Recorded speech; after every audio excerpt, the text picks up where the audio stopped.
क्यों कर देवे अल्लाह ताला तुम लोगों को रोज़ा रखने का फल। तुम लोगों ने सही तरीकाओं से रोज़ा तो रखा ही नहीं। तुमने दिन का खाना त्याग दिया, पानी त्याग दिया, पर तुमने सही काम किया ही नहीं। खेद है, तुम लोगों ने जिस तरह से अल्लाह ताला के नाम पर नफरत किया, नफरत फैलाई, वो अपने आप में प्रमाणित है। अल्लाह ताला भी अगर तुम लोगों की गंदी अश्लील हरकतें, बेभार आदतें को देखता होगा तो उन्हें भी शर्म। बताओ ना, तुमने जिस तरह से अल्लाह ताला के नाम पर, रोज़ा के नाम पर बेढंगा वेशभूषा को बनाया, और तुम लोगों ने जिस तरह से अल्लाह ताला के नाम पर, रोज़ा के नाम पर, रोज़ा से गाय को, बकरा को, मुर्गा को, मुर्गी को जोड़ कर रखा, और तुम लोगों ने उनका हिंसा किया, कृत्य किया। क्या उस कृत्य से, गंदी अश्लील हरकतें से अल्लाह ताला खुश हो जावे? तुम लोगों ने जिस तरह से अल्लाह ताला के नाम पर, रोज़ा के नाम पर, ईद के नाम पर जो निर्दोष जीव प्राणी की कत्ल की, ज़बाह की, क्या उस ज़बाह से अल्लाह ताला खुश हो जावे? समझने की विषय है। जब अल्लाह ताला ने, कोई तो होगा ना जो इस संसार को चला रहा है, तो जो सृष्टि का निर्माण किया तुम्हारे कहे अनुसार, या फिर जो भी समुदाय हैं उनके अनुसार, जिसे भी मान लिया कि उसी ने उस सृष्टि को निर्माण किया, तो उन्हीं के कहे अनुसार जिसने भी सृष्टि का निर्माण किया, सोचने की विषय है ना। जब उसने सृष्टि को निर्माण किया तब तो सभी जीव जंतु पशु पक्षी उन्हीं का पुत्र हो लिया। जब उनका पुत्र हैं तो बताओ,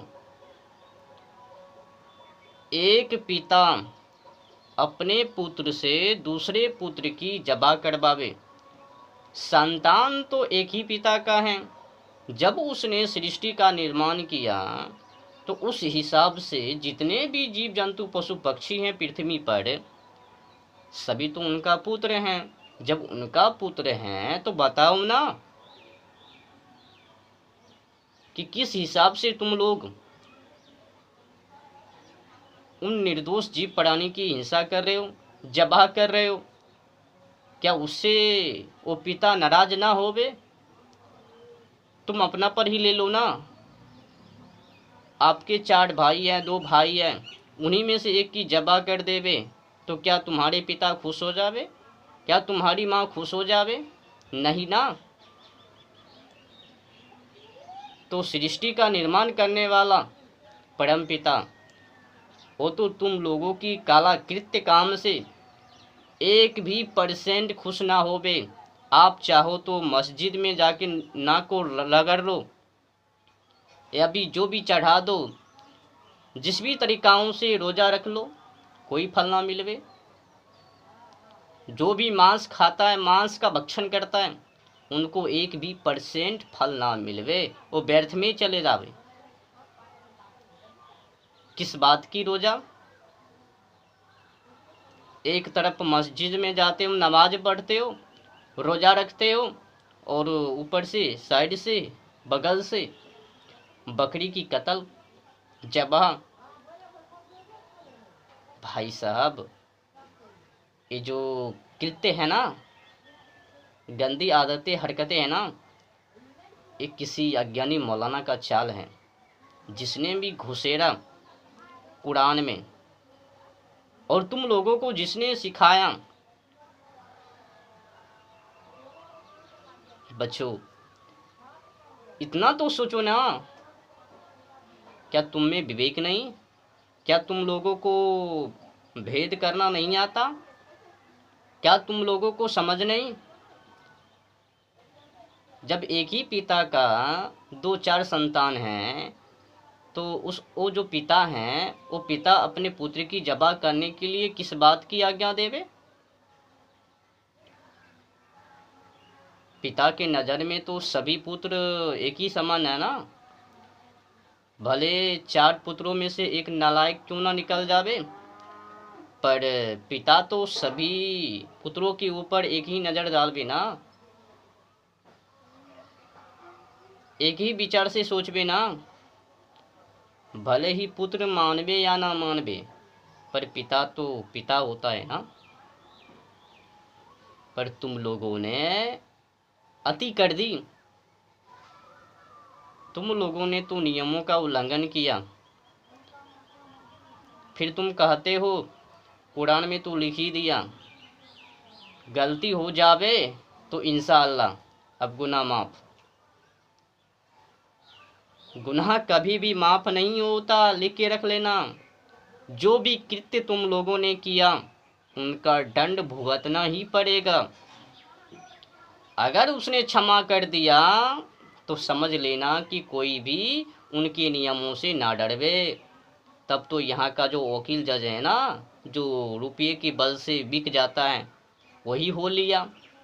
अगर तुम लोग उनको नीचे दिखाने के लिए चाहते हो और अपने आप में प्रमाणित करने के लिए चाहते हो, तो कह दो कि गुनाह माफ़ भी करता है, हमारी गलती को क्षमा भी कर देता है।